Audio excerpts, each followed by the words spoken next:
السلام علیکم ورحمۃ اللہ وبرکاتہ۔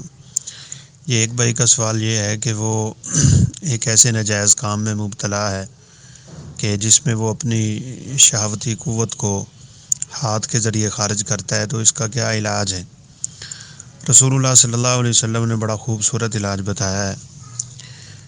آپ نے فرمایا کہ یا معشر الشباب من استطاع منکم الباءۃ فلیتزوج ومن لم یستطع فعلیہ بالصوم فإنہ لہ وجاء۔ پہلے تو یہ بھی سمجھے ضروری کہ یہ کام حرام ہے، ناجائز ہے، گناہ کبیرہ ہے، کیونکہ قرآن مجید میں ہے والذین هم لفروجہم حافظون الا علی ازواجہم، وہ لوگ اپنی شرمگاہوں کی حفاظت کرنے والے ہوتے ہیں سوائے اپنی بیوی کے۔ تو شرمگاہ کے جتنے دیگر ذرائع ہیں ناجائز استعمال کے، تو وہ صاف ظاہر حرام ہیں۔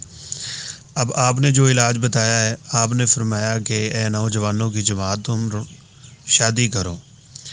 اگر شادی کی طاقت نہیں ہے اور جسمانی طاقت ہے تو آپ نے فرمایا پھر اس کو روزے رکھنے چاہیے۔ روزہ بہترین حل ہے شہوت کو ختم کرنے کا بھی اور اللہ کے ملاقمین کے قریب ہونے کا بھی۔ ویسے فقیری اور محتاجی کے ڈر سے شادی سے دور نہیں رہنا چاہیے۔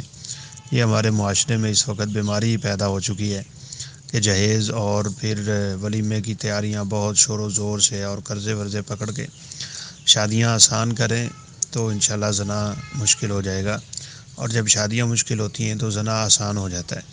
رسول اللہ صلی اللہ علیہ وسلم کے زمانے میں بالکل سادہ شادیاں ہوتی تھیں۔ آج کل بھی اللہ کے فضل سے کچھ لوگ کرتے ہیں، تو قرآن مجید میں ہے ان یکونوا فقراء یغنہم اللہ من فضلہ، جو فقیری کے ڈر سے شادی نہیں کر رہا وہ کرے، اس کے مال میں اللہ اضافہ فرما دیں گے اور اس کے لیے بندوبست کر دیں گے۔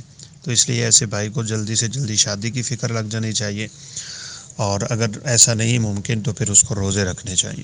السلام علیکم ورحمۃ اللہ وبرکاتہ۔